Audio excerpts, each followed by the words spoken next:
बहुत समय पहले की बात है। भारत के एक छोटे से गांव में हरि नाम का एक युवक रहता था। हरि बचपन से ही मेहनती, ईमानदार और सरल स्वभाव का था।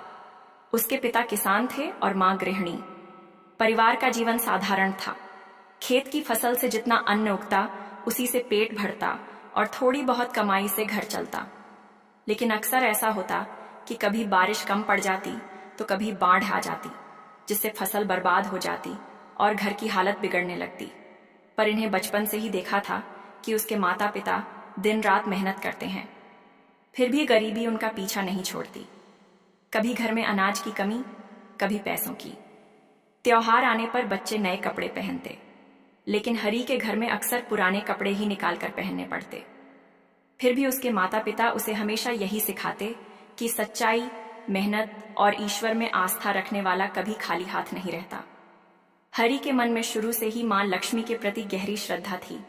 जब भी गांव में दीपावली आती, वह छोटे से मिट्टी के दियों को सजाकर मां लक्ष्मी की पूजा करता और मन ही मन यही प्रार्थना करता कि हे मां, कभी ना कभी हमारी भी झोली भरना, ताकि मेरे माता पिता की मेहनत रंग लाए और उनका जीवन सुखमय हो। समय बीतता गया।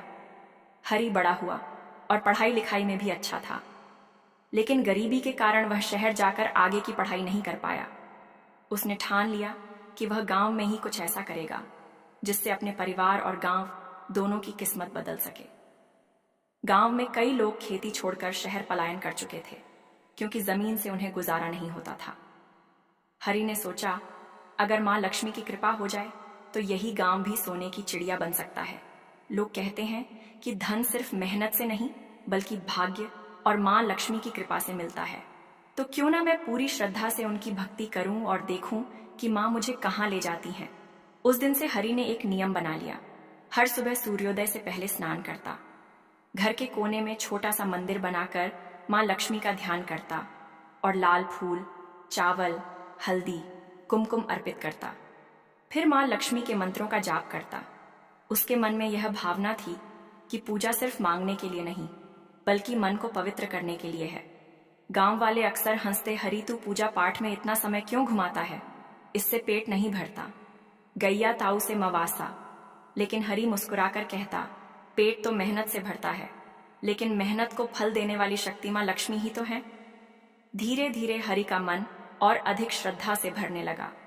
उसने अपने खेतों को नया रूप देने का विचार किया। पुराने तरीके छोड़कर वह नए प्रयोग करने लगा।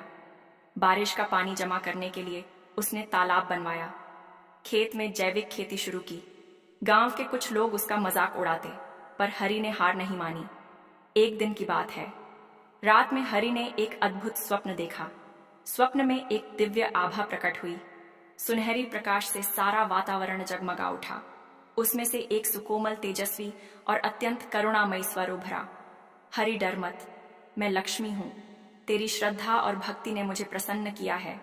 तू न केवल अपने परिवार बल्कि पूरे गांव का उद्धार करेगा।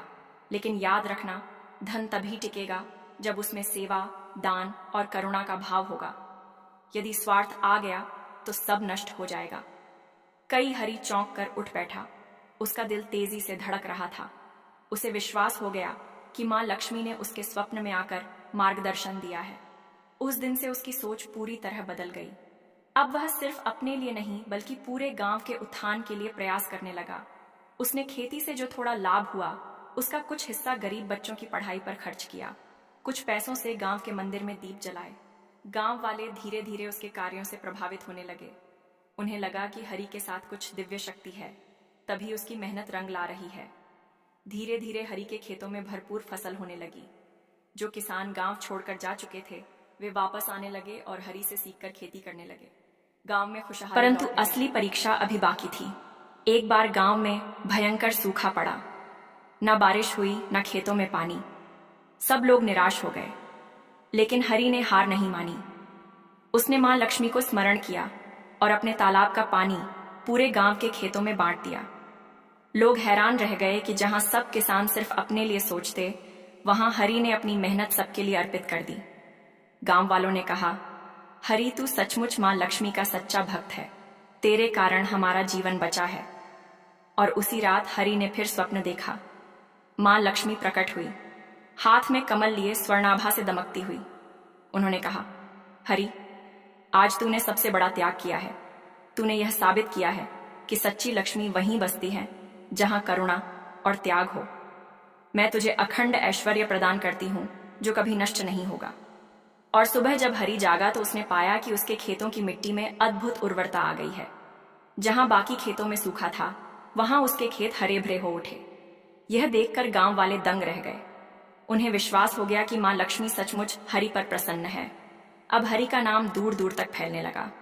लोग कहते, उस गांव में मां लक्ष्मी का वास है जहां हरि रहता है। व्यापारी शहर से आने लगे। गांव में मंडी बसने लगी। धीरे धीरे गांव समृद्ध हो गया। लेकिन हरि हमेशा विनम्र बना रहा।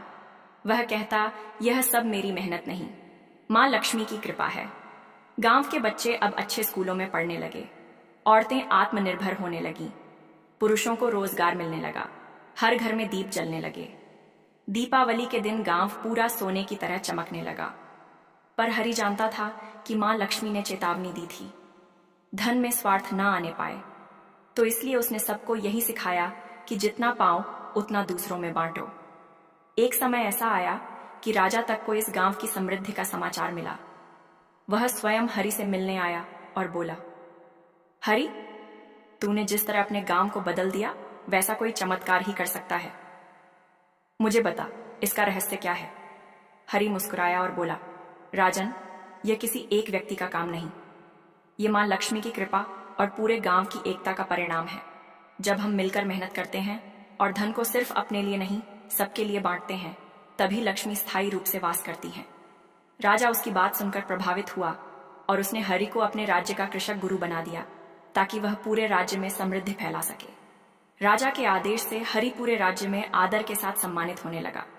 लेकिन हरि ने कभी इसे अपनी सफलता नहीं माना। वह हमेशा यही कहता, यह सब मां लक्ष्मी की कृपा है, मैं तो बस एक साधन हूं।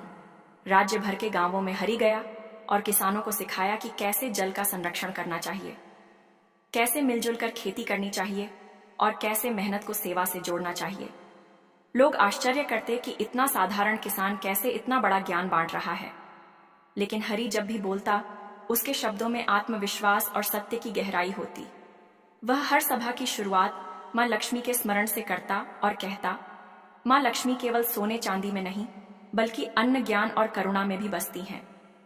ये धीरे धीरे उसका प्रभाव इतना बढ़ा कि लोग उसे लक्ष्मी पुत्र कहने लगे। लेकिन हरि हमेशा विनम्र बना रहा। इसी बीच एक दिन दरबार में कुछ दरबारी ईर्ष्या से भर गए। उन्होंने राजा से कहा, महाराज, यह हरि लोगों को अपनी ओर खींच रहा है। हो सकता है आगे चलकर यह आपकी गद्दी पर दावा करें। राजा भले ही हरि पर विश्वास करता था, लेकिन दरबारियों की बातों से उसके मन में संदेह की रेखा आ गई। राजा ने हरि को बुलाया और पूछा, हरि, लोग कहते हैं कि तू बहुत प्रभावशाली हो गया है। सच बता, तेरी इच्छा क्या है? राजपाट हरिहंस पड़ा। उसने फोल्डेड हैंड्स में कहा, महाराज, मेरा एक ही सपना है कि कोई भी भूखा ना सोए, कोई भी निराश ना हो। राजगद्दी का मुझे कोई मोह नहीं। मैं तो किसान हूं और किसान ही रहना चाहता हूं। मुझे तो केवल मां लक्ष्मी की कृपा बांटनी है। राजा उसकी निष्ठा से प्रभावित हुआ और दरबारियों को डांट दिया, लेकिन असली परीक्षा अभी बाकी थी। कुछ समय बाद राज्य में भयंकर महामारी फैल गई। लोग बीमार पड़ने लगे। व्यापार ठप हो गया। गांव वीरान होने लगे। उस समय सबकी निगाह हरि पर गई। लोग बोले, हरि, तू ही हमारी मदद कर सकता है। तू ही मां लक्ष्मी का सच्चा भक्त है। अगर तू चाहे तो यह संकट टल सकता है। हरि ने मां लक्ष्मी के चरणों में प्रार्थना की, हे मां, यह लोगों का ही दिया हुआ से बचाइए। उसी रात हरि को फिर एक स्वप्न आया। मां लक्ष्मी प्रकट हुई और बोली, हरि, मैं तेरे धैर्य और भक्ति से प्रसन्न हूं। महामारी का कारण लोगों की असंयमता और स्वार्थ है। तू इन्हें संयम, स्वच्छता और करुणा सिखा। मैं तुझे ऐसी बुद्धि दूंगी जिससे यह रोग मिट जाएगा। टाइम सुबह होते ही हरि ने गांव गांव घूमकर लोगों को जागरूक करना शुरू किया। उसने कहा, बीमारी सिर्फ दवा से नहीं, बल्कि जीवन शैली से भी भागती है। मां लक्ष्मी स्वच्छता और सात्विकता में बसती हैं। उसने सबको अपने घर आंगन साफ रखने, शुद्ध भोजन करने और बीमारों की सेवा करने को कहा। उसकी बातों का असर धीरे धीरे दिखाई देने लगा। बीमार लोग ठीक होने लगे। राजा ने देखा कि जहां हरि की बात मानी गई, वहां महामारी कम हुई। राजा ने हरि को और बड़ा सम्मान दिया, लेकिन हरि अब और भी सावधान हो गया। उसे हमेशा मां लक्ष्मी का वह वचन याद था, धन और यश तभी टिकेगा जब सेवा और करुणा उसमें बनी रहे। समय बीतता गया। हरि की ख्याति दूर देशों तक पहुंच गई। कई व्यापारी उससे मिलने आए। वे उसके गांव में सोने, चांदी, रेशम और अनाज का व्यापार करने लगे। गांव अब छोटे नगर में बदल चुका था, लेकिन हरि ने कभी भी व्यापार से लाभ अपने लिए नहीं रखा। उसने विद्यालय, चिकित्सालय और अन्न क्षेत्र बनवाए। हर गरीब को भोजन मिलता, हर बच्चा शिक्षा पाता और हर बीमार को दवा। लोग कहते, ये नगर सचमुच लक्ष्मी का धाम है। लेकिन एक दिन हरि के मन में प्रश्न उठा, माँ आपने मुझे इतना सब कुछ दिया, लेकिन असली परीक्षा क्या है? और सचमुच परीक्षा आ ही गई। राज्य पर एक पड़ोसी राज्य ने आक्रमण कर दिया। चारों ओर भय और संकट छा गया। लोग हरि के पास आए और बोले, हरि अब क्या होगा? क्या हमारा नगर लूट जाएगा? हरि ने शांत स्वर में कहा, नहीं, जब तक माँ लक्ष्मी की कृपा है कोई हमें हरा नहीं सकता, लेकिन हमें स्वयं भी साहस दिखाना होगा। उसने गांव के नौजवानों को संगठित किया, उन्हें प्रशिक्षण दिया और सबको एकजुट कर दिया। साथ ही उसने राजा को भी सलाह दी कि युद्ध के बजाय शांति की वार्ता की जाए। राजा ने हरि की बात मान ली और शत्रु राजा के पास दूत भेजा। हरि स्वयं भी वार्ता में गया। वहां उसने कहा, राजन, युद्ध में ना धन बचता है ना जीवन। क्यों ना हम व्यापार और मित्रता करें? इससे दोनों राज्यों में लक्ष्मी का वास होगा। शत्रु राजा उसकी बातों से प्रभावित हुआ। उसने युद्ध रोक दिया और मित्रता का हाथ बढ़ाया। इस प्रकार हरि ने न केवल अपने राज्य को बचाया, बल्कि दुश्मनी को भी दोस्ती में बदल दिया। सब लोग बोले, यह चमत्कार नहीं तो और क्या है? मां लक्ष्मी स्वयं हरि के मुख से बोलती हैं। समय बीतता गया। हरि बूढ़ा हो गया, लेकिन उसका जीवन सेवा और सादगी में ही बीता। जब वह अंत समय में था तो उसने सबको बुलाकर कहा, धन का अर्थ सिर्फ सोना चांदी नहीं है। सच्चा धन वह है जो दूसरों के काम आए। मां लक्ष्मी वहीं बसती हैं जहां मेहनत,